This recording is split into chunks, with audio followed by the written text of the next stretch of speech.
The space station Keras-9 floated like a lonely island in the dark sea of space. It was large, shaped like a shining ring slowly spinning above a swirling blue planet. Many different species lived and worked there. Some were tall, some were small, some had scales, others had fur.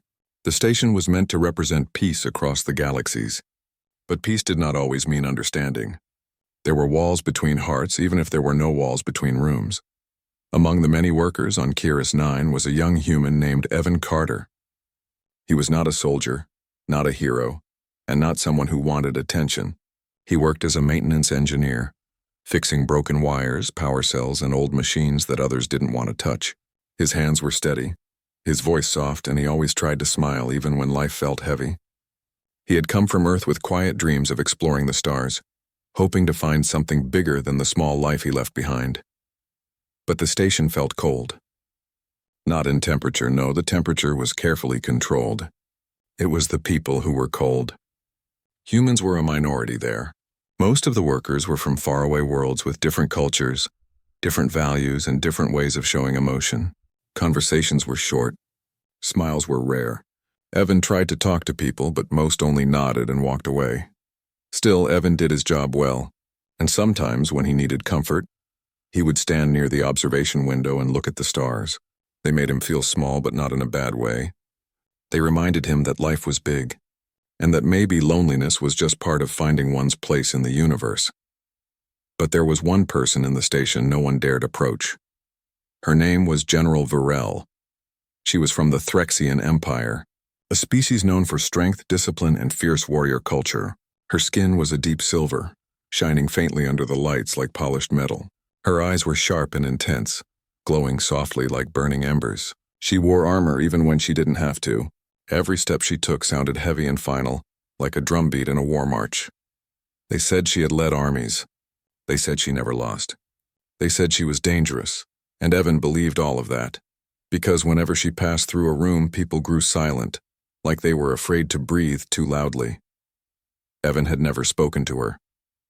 Not even once. He didn't have a reason to. Their worlds were too different. She was a warrior. He was just a technician. She was respected, feared, admired. He was simply there, working quietly, trying not to take up space. But Evan noticed things others didn't. He paid attention to small, quiet details. And he noticed that sometimes when Varel walked through the halls, her steps slowed for just a moment, like she was tired.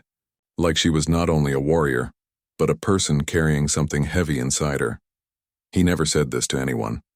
He barely admitted it to himself.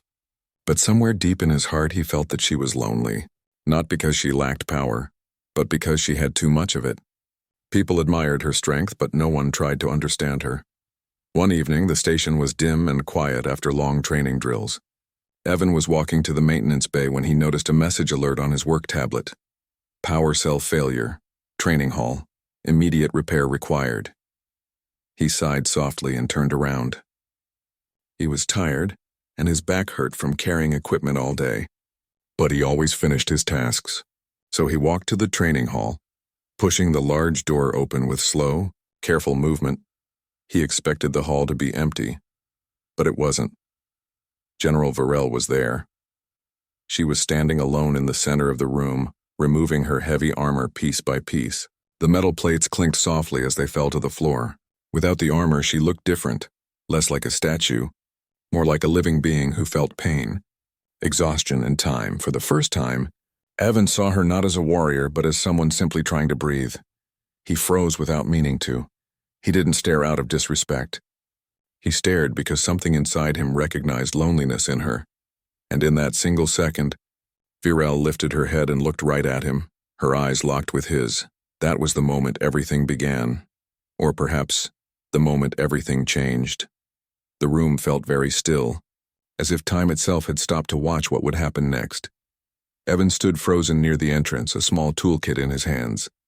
General Varel stood in the center of the training hall, half out of her armor, her silver skin catching the soft lights above. For a moment, they simply stared at each other.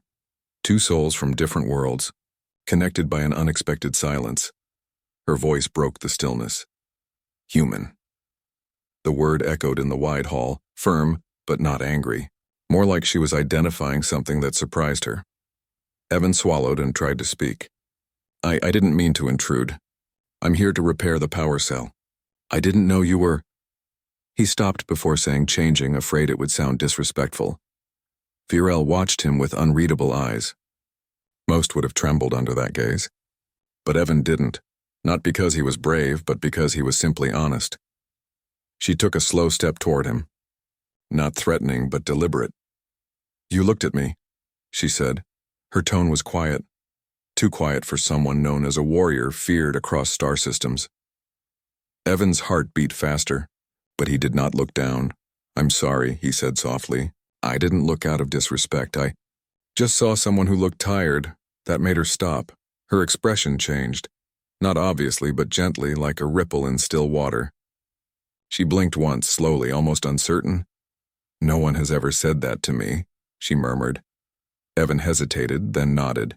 Most people only see your armor. They don't see you. Virel turned her head slightly, as if she were studying him more carefully now. Not as a soldier studies a threat, but as a person studies a mystery. I am trained to appear strong, always. To show weariness means weakness. Her voice held. Something heavy there. Something human hearts recognize too. Well, Evan placed his toolkit down, kneeling near the broken power cell. His movements were gentle but sure. He didn't speak right away. He wanted his words to be true. Where I come from, he finally said, feeling tired means you're fighting hard. It means you're carrying something difficult. And there's nothing weak about that. Virel's hands paused in the middle of removing a shoulder plate. No one on the station would have dared speak to her like this. Softly, simply without ceremony or fear. She didn't reply for some time. Evan worked quietly, the small sparks from his tools lighting the air like tiny fireflies. The silence between them was not empty. It felt warm. It felt shared. Finally, Virel spoke again. You did not bow. Evan looked up, confused. Should I have? Most do, out of fear. Or respect. Or both. He smiled, just a little. I think respect comes from understanding someone, and I don't know you yet. Her lips parted slightly, not in anger, but in surprise. No one ever said yet to her. People stayed away. They were afraid of getting close to someone made of steel and battle scars. But here was a human, small, soft, warm, speaking to her like she was simply alive. Your kind is unusual, she said quietly. Evan chuckled under his breath. Humans are strange.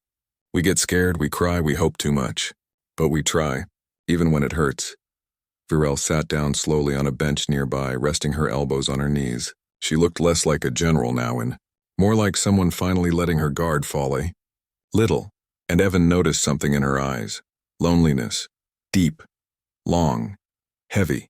He recognized it because it was also inside him. He tightened a wire on the power cell, the device humming back to life with a soft blue glow. He closed the panel and stood up. There, he said. It's fixed. Virel didn't stand. She only looked at him with something new, something almost vulnerable. Do you fear me? She asked. Evan shook his head slowly. No. Why not? He took a gentle breath. Because when I saw you, I didn't see a weapon. I saw someone who has carried her life alone for too long. Her eyes widened. Not from anger, but from something deeper. Something she didn't have a name for. The silence returned. But this time, it felt like understanding. The next day on Kairos 9 felt strangely different. No one said anything out loud, but something in the air had shifted, like a quiet wind before a change in season. Evan woke early as usual. He always started his mornings with the hum of metal, doors, the soft clicking of tools and the faint vibration of engines deep inside the station walls. But today, as he walked the corridor to begin his shift, his steps felt lighter, though he didn't quite understand why. Maybe it was because of her. He hadn't expected anything to come from the moment in the training hall. He thought it would be like throwing a pebble into a deep lake. The ripples would fade quickly, forgotten. People lived separate lives here. Walls of culture, pride, and fear kept everyone apart. But life had decided to surprise him. When he entered the cafeteria later that day, the room filled with officers, soldiers, scientists, and workers, voices blending like dull noise. He saw her, General Virel, sitting alone at a table near the large observation window. Her back straight, Her gaze pointed toward the glowing stars outside. No one sat within 5 seats of her. People always made space for her presence, not out of respect, but out of silent fear. Evan hesitated. The room seemed to watch without watching, but he remembered her eyes last night. Not fierce, not sharp, lonely. So he walked, not fast, not slow, just steady. He placed his food tray down and sat across from her, like it was the most ordinary thing in the world. The room went quiet in a way that wasn't noticeable but felt. Conversations softened, eyes tilted. People pretended not to see what they were clearly observing. Virel looked at him with that same unreadable expression. "You came," she said. "I did," Evan replied, his voice gentle. There was no dramatic meaning behind the words, no tension, just simple truth. For a moment, neither of them spoke. They simply shared space, shared quiet. And in a station where silence usually meant distance, this silence was different. It was close. Virel finally broke it. "In my culture," she said, staring out the window, "sharing a meal means acknowledgement of presence, a small bond, nothing more." But her tone carried meaning beneath the surface. Evan nodded. "Where I come from, it means something similar. It means we don't want to be alone while we eat." Her head turned slightly, just enough to show she understood the emotion behind his words. She spoke again, slowly. "You said yesterday that you do not know me yet." A pause. "Would you like to?" The question surprised him, not because of what she asked, but because of how she asked. Her voice was not commanding. It was careful. "Yes?" Evan answered simply. "I would." Her posture changed subtly, relaxing, like a shield lowering 1 inch. So they talked. Not about wars, not about heroism, not about planets conquered or lost. They talked about small things.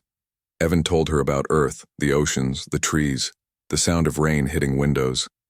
Things he missed, things he wished he had appreciated more. Virel listened, eyes softer than anyone had ever seen. She spoke. Then, not of battles, but of the sky on her homeworld, Threxia, where 2 suns set at once, painting the horizon silver and violet. She told him how the warriors would stand silent during sunset, believing the light passed judgment on their hearts. Evan listened like every word mattered, and something unusual happened. For the first time in years, Virel laughed, not loud, not wild, just a soft, breath-like laugh. But in that moment it was enough to silence the room entirely. No one had ever heard the Threxian general laugh. Not once. Evan smiled, warm and genuine. "That's a good sound," he said. She blinked, stunned he dared say so. But she didn't correct him, because she realized something. She liked being seen, not as a symbol, not as a legend, not as a weapon, but as someone alive. Someone real. Their lunch ended quietly. No dramatic declaration, no promises. But when they stood, they walked out together.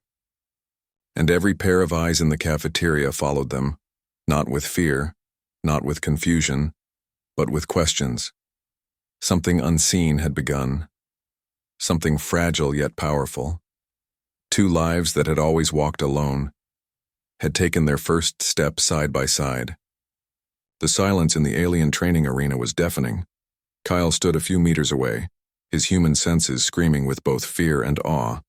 Across from him, the alien warrior, Vera, moved with a fluid grace that seemed almost unreal. Her armor reflected.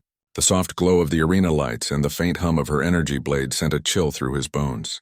Kale's heart thumped loudly in his chest, not just from fear, but from a strange, unexpected admiration. He had never seen someone fight like her, not even in the hollow simulations back on Earth. He tried to focus on his instructions, the basic, defensive stance the alien instructors had drilled into him since his arrival, but Kale's eyes betrayed him. Just for a brief second he glanced at her face. It was a mistake. His gaze lingered too long and Vera noticed. Her eyes, sharp and golden, locked onto his with an intensity that made him feel both exposed and alive. For a moment, Kale felt frozen, unsure whether to move or stay. Every instinct told him to look away, to respect the distance between them, but a part of him was captivated, awed by her presence. Vera's response, however, was not what he expected. She didn't snap, didn't lash out in anger at the breach of protocol. Instead, she tilted her head slightly, studying him. It was a small gesture, but to Kale, it carried weight, an unspoken acknowledgement that he was trying, fumbling, but learning. And then, almost imperceptibly, a corner of her lips curved upward. Not a smile in the human sense, but a sign that she recognized his courage. That small movement ignited something inside him, a surge of confidence he didn't know he possessed. The next moment, the arena's automated systems activated.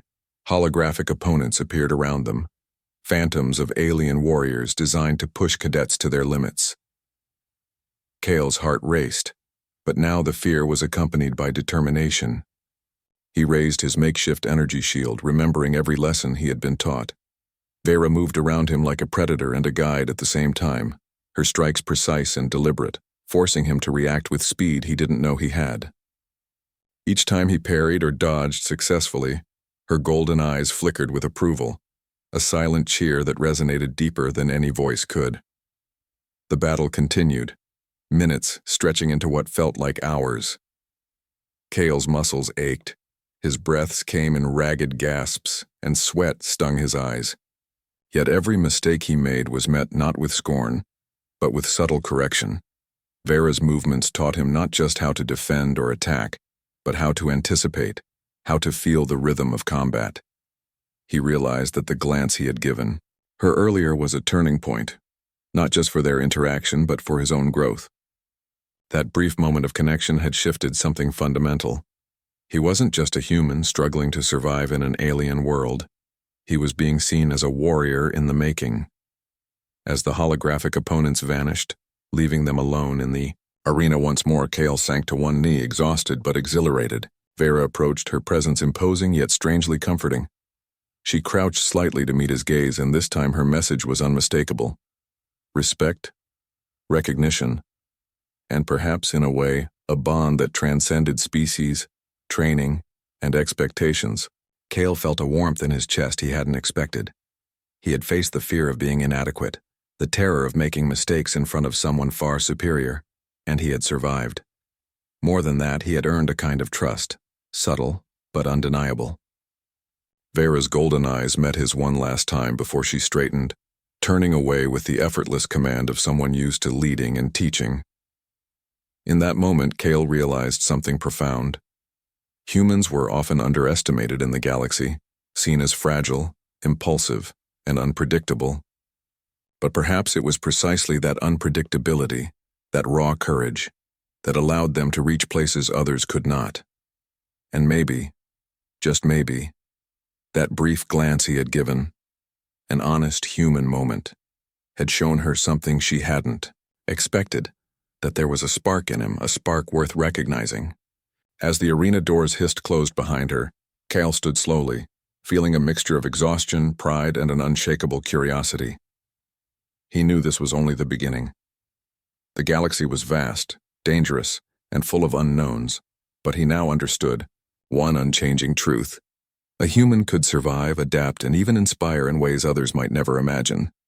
And with that knowledge, Kale stepped forward, ready for whatever challenge came next, carrying with him the unspoken approval of the alien warrior who had, in a single glance, changed everything.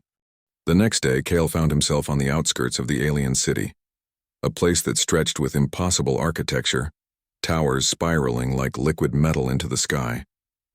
The human settlement liaison had warned him that navigating the city was difficult for outsiders, but Kale wasn't thinking about that. His mind was still on Vera, the alien warrior whose glance had ignited something inside him. He replayed it over and over, wondering what it truly meant, why a warrior of her stature had acknowledged him at all. The streets were bustling with creatures of all shapes and sizes. Kale noticed the precision in their movements, the silent communication of their gestures. He realized how small he felt, how fragile his human frame seemed among beings built for speed, strength, and instinct. And yet there was a spark inside him, a reminder from the arena that humans had something unique. Something unpredictable, something others might never fully understand. Kyle's thoughts were interrupted by a sudden commotion in the marketplace. A group of alien youths had cornered a smaller creature, one barely able to defend itself. Instinct kicked in. Without thinking, Kale ran forward, shouting in a mix of alien phrases he barely remembered and human forcefulness. The aliens turned toward him, surprised, but the smallest among them, scared and trembling, took advantage of Kale's interference to break free. Kale felt his chest pound, adrenaline and fear mixing into something almost intoxicating. Vera appeared then, seemingly out of nowhere. She moved with that same effortless grace, her golden eyes assessing the situation in seconds. The bullies froze as she approached, and Kyle could see the shift in their posture, fear, respect, and awareness that they were no longer in control. Vera didn't raise her blade. She didn't yell or punish them in the way a warrior might. Instead, her gaze alone conveyed authority. Kale had learned in the arena that power wasn't always about strength. It was about presence. When the situation calmed, Vera turned to Kale. There was a brief pause, long enough for him to feel like a child caught doing something daring. She studied him again, that familiar tilt of her head, that small sign of recognition. Then she spoke, her voice low, controlled but carrying weight. "You act without fear," she said, "but you also act without arrogance. That is rare among humans." Kale blinked. Her words were simple, but they cut through the doubt and insecurity that had lingered in him since leaving Earth. They walked together through the winding streets. Vera spoke sparingly, yet every word was precise, each phrase carrying meaning beyond what the human mind could easily grasp. Kale listened, absorbing what he could. He felt the first real bond forming between them, one that didn't require words or shared culture. It was understanding, respect, and a strange mixture of challenge and trust. Hours passed, and Kale found himself exhausted but exhilarated. For the first time in his life, he wasn't just surviving. He was contributing, being seen, and even inspiring in ways he hadn't imagined possible. Vera paused atop a ridge that overlooked the sprawling city below. The sun, or whatever light source bathed the city, cast long shadows across the alien towers. "Humans," she said quietly, "have a stubbornness that is dangerous to underestimate. You reminded me of that today." Kyle swallowed, feeling the words resonate deep inside. He thought of all the times humans had been dismissed, treated as fragile and replaceable. And yet here he was, a single human standing in a city of warriors, recognized for courage rather than size, for heart rather than muscle. For the first time he understood that HFY wasn't just a slogan or a claim. It was truth. Human adaptability, courage, and unpredictability could turn the tide in situations others thought hopeless. As the sun dipped lower, Kale realized he had crossed a threshold. No longer would he approach challenges as a fragile outsider. With Vera's silent guidance, with the knowledge that humans could inspire respect, he felt unstoppable. He wasn't invincible, he was human, but that was enough. Humans had survived against impossible odds before, and he would continue that legacy here, in a world that hadn't yet learned to measure human courage. Vera's hand briefly brushed against his shoulder, a rare gesture of solidarity.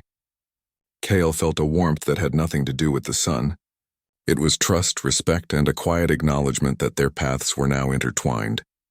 Whatever came next, battles, challenges, and tests beyond imagination, Kale knew one truth above all. Humans were never to be underestimated, and sometimes, a single human's courage could change everything. The night fell over the alien city like a velvet curtain, and Kale found himself in a quiet alley, the hum of distant engines and alien chatter fading into a soft background.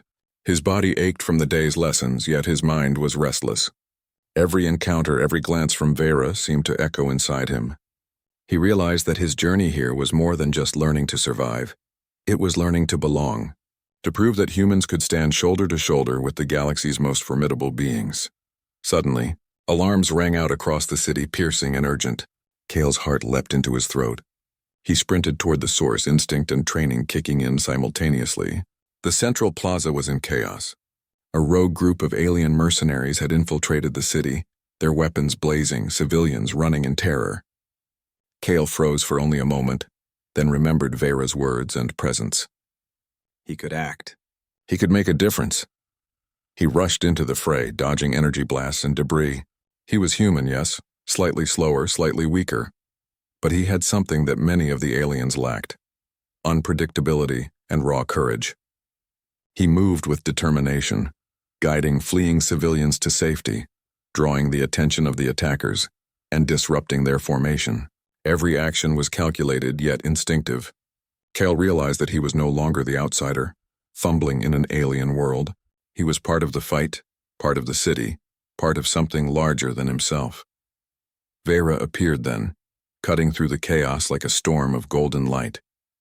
Her energy blade moved with lethal precision, disarming attackers without a hint of hesitation. But Cale noticed something he hadn't before. She was observing him, measuring his actions, silently coordinating with him as if they were connected in a dance. He felt a surge of pride, but also fear. Could he truly hold up against enemies trained for destruction? One of the mercenaries lunged toward a group of children, energy weapons aimed with lethal intent. Without thinking, Cale dove, tackling the alien aside just in time. Pain shot through his arm, but the children were safe. Vera's voice reached him, low but urgent. "Kyle! Behind you!" He barely had time to pivot before another attacker advanced. Using every ounce of his human agility, he dodged, rolled, and countered with a makeshift strike. The alien staggered, giving Vera the opening she needed to end the fight.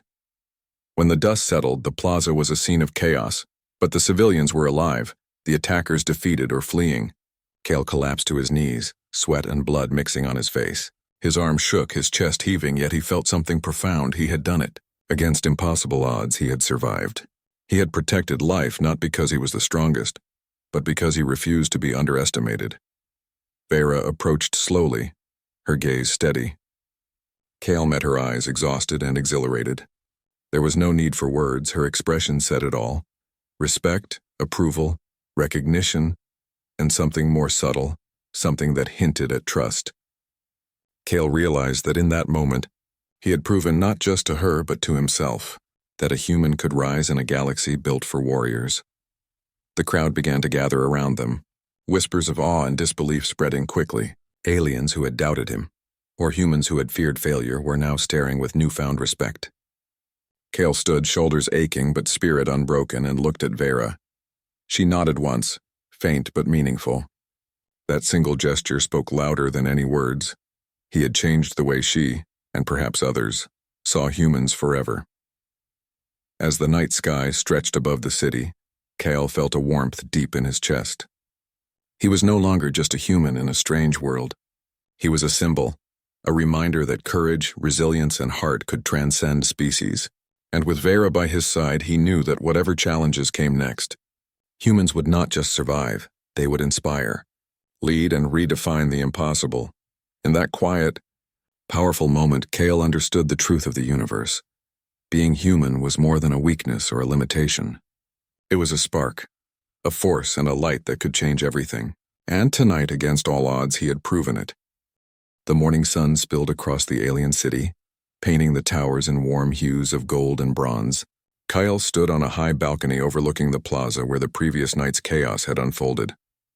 The city was alive again, citizens moving with purpose, merchants setting up their stalls and children laughing, unaware of how close danger had come. But Cale knew. He had seen fear, faced it, and stood tall when others might have faltered. And for the first time he felt the weight of what that meant. Vera approached quietly, her presence commanding yet calm. Her golden eyes scanned him not with judgment but with something far deeper: recognition, respect, trust, and perhaps even pride. Kyle realized that their journey together had changed him in ways he could not have imagined when he first arrived on this strange planet. He had entered the alien world as an outsider, unsure, vulnerable, and underestimated, and now he stood as something more, a human who had proven that courage, heart, and determination could inspire even the most disciplined warriors. "You acted well," Vera said softly, her voice carrying over the morning breeze. Not many would have risked themselves like that. Not many would have faced fear and chaos with such resolve. Kyle shook his head, humbled. I just did what I had to," he admitted, his voice still rough from exhaustion. "I didn't think about being a hero, He trailed off, realizing he had no proper words. He had simply acted with his humanity, and it had been enough. Vera studied him, her gaze sharp but not harsh. That is the essence of being human, she said finally. You act with your heart, even when your mind tells you it is impossible. That unpredictability, that courage, it changes everything. Do you understand, Kale? Humans are underestimated not because they are weak, but because no one knows the limits of their will. And now I see those limits. You have no boundaries. A surge of pride and humility washed over Kale. He realized she was not exaggerating. Humans had survived worlds of war, planets on the brink of collapse, species far stronger and faster than themselves, and yet through resilience, ingenuity, and courage they endured. He was one human, but he carried that legacy within him. He had survived not because of armor or weaponry, but because of heart, because of determination, because of human spirit. Vera extended a hand not as a challenge but as a gesture of solidarity. Kyle took it, feeling the strength and trust conveyed in her simple touch. For the first time, he felt a sense of belonging, not just to this world but to a larger story. He was part of something greater than himself, a story of humans stepping into a galaxy that often underestimated them, and for the first time, Kale understood what that truly meant. Together they turned toward the city, eyes on the horizon where possibilities stretched endlessly. Kale no longer feared the unknown. He had learned that courage could bridge worlds, that respect could be earned in moments of action, and that humans, however small, fragile, or unpredictable, could stand tall among giants. He had glimpsed the future, and it was bright. As the citizens of the city began to notice the human who had faced the mercenaries and survived, whispers of admiration spread. Kale saw the way Vera's allies now looked at him, not with doubt but with recognition. And in that moment he realized something profound. A human could change minds, hearts, and even the course of a battle, simply by daring to act when others hesitated. Kale took a deep breath, feeling the weight of history and destiny on his shoulders, and yet for the first time it did not crush him. It lifted him. The human spirit was not fragile. It was unstoppable, and in a galaxy full of warriors, enemies, and challenges, he had become proof of one undeniable truth. Humans were not just survivors, they were a force to be reckoned with. Vera gave a faint nod, acknowledging the silent truth between them. Kale returned the gesture, understanding that their paths, though different, were now intertwined. Whatever the future held, wars, trials, or impossible missions, he would face it as a human, fully aware of his worth, fully aware of his courage, and fully aware that he had the power to inspire even the strongest alien warriors. The sun rose higher, casting its light on the city, the humans, and the aliens who had learned a lesson they would never forget. And Kyle, standing tall beside Vera, felt an overwhelming sense of triumph, not in weapons or victory, but in proving that the human spirit could endure, inspire, and ultimately change everything.